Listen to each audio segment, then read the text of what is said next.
What's going on, guys? Beastly Gamer here. That's right, Beastly Gamer. Welcome to the Briar Rabbit channel. Briar Rabbit is unavailable today. You may or may not know, Briar went off and got married and he ain't never coming back. All jokes aside, Briar Rabbit and Jan have skipped town. They went off to get married, and I hope they're enjoying themselves. May 16th is also my anniversary, so it's a great day for us all around the Beastly Thoughts camp.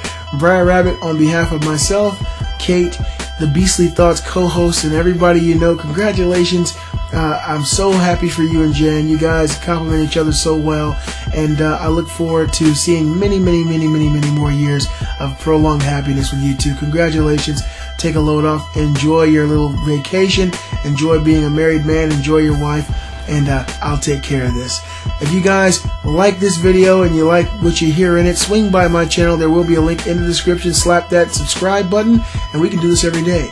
I want to talk to you guys a little bit about the Xbox One. Xbox One has just been announced, a newer version that comes without the Xbox Connect. That's right, a $400 Xbox One. Sounds very appealing to consumers. Sounds appealing to me. It sounds appealing to a lot of people that ended up buying the Connect included version as well. So you get a $400 Xbox One. The thing that I'm excited about is the potential of the Xbox One being more powerful now, that 10% of the computer processing power doesn't have to be used for the Connect. Now, I do understand that the user interface of the console will maintain some Connect functionality, but I'm thinking that 10% that has been set aside for Connect functionality might be diluted a little bit for the console that comes without the Connect, so that we can get rid of this resolution gate. We can start having 1080p games. You can have 60 frames per second games. Digital Foundry actually did the testing on the original Xbox One, and they are the company that came out and said about 10% of the GPU, the CPU, is being held back just for the UI of the Connect sensor and that functionality. So I'm really excited to see what happens now that this new console, well, not new console, but now that there's a new iteration of the console being released. How exactly will Microsoft go about the change that needs to take place for the Xbox One to sit across from the PS4 in the future? So I'm really excited to see this. I hope you guys are too. Moving on, I want to talk to you guys a little bit about Rockstar Games. Now, Rockstar'S games has always been very popular. They've made one of the most fantastic and biggest selling franchises of all time in the Grand Theft Auto series. Grand Theft Auto 5 was the fastest selling and most phenomenal game to come out in history. So Rockstar has a good legacy of video game development. Their parent company, Take-Two, has just come out and on the record and said that Rockstar is developing a next generation game, or I guess we could call it current gen, to be released in the fiscal year. So the fiscal year began in April of 2014 and it ends in March of 2015, meaning we still got plenty of time before the fiscal year of gaming is actually over. The good thing about this is Rockstar has a bevy of games that they could either be rehashing for next gen, or they could use their internal imaginations and create something new. Now, I'm going to talk about some of my favorite Rockstar games. I want you guys to let me know in the comment section below, what are yours?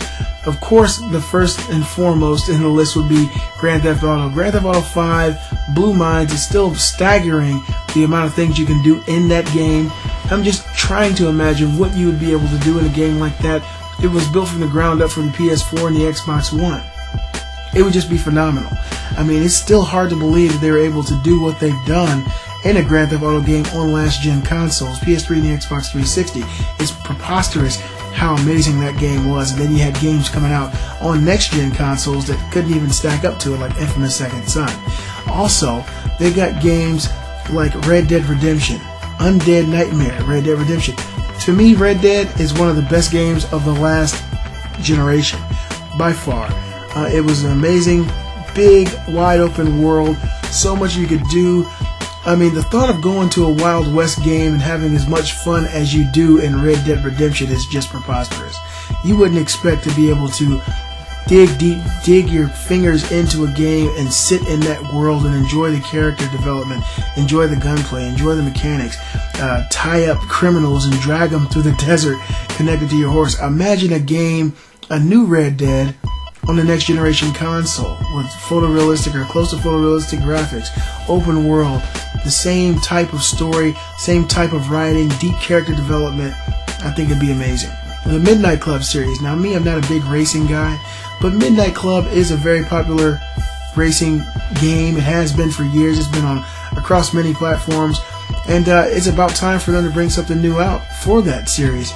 Another big one would be Max Payne. Max Payne 3, they just basically brought it back out to us again, made it fresh, made it new, made Max older, and gave us a whole new take on an old franchise that breathed a lot of new life into it. But personally, a game that I feel like they've been holding on to for a long time, that they could re-release or basically give us a new sequel, is the Manhunt series. Now, I don't know if any of you guys have played it. Manhunt came out many years ago on the 6th or 7th generation consoles. PS2, it came out on PS2, it came out on GameCube, and this game was visceral. Very few games have ever come out that has had the amount of violence that you see in Manhunt. Manhunt, you're a guy, you're trying to escape basically gang territories, and you get baseball bats with nails in them, and you split people's wigs. It's amazing, the kinds of games that Rockstar's made, and it's a huge landscape of possibility of what they could do in the future. So this is happening. Hopefully they'll rehash one of these big titles, but I wouldn't be disappointed if they came up with something, you know, original as well, because Rockstar is a great development studio. You guys let me know what you think about these stories. I hope you guys enjoyed the footage. If you do like what you heard in this video commentary, swing by the link in the description, slap that subscribe button. I'm the Beastly Gamer, and I'll see you guys next time.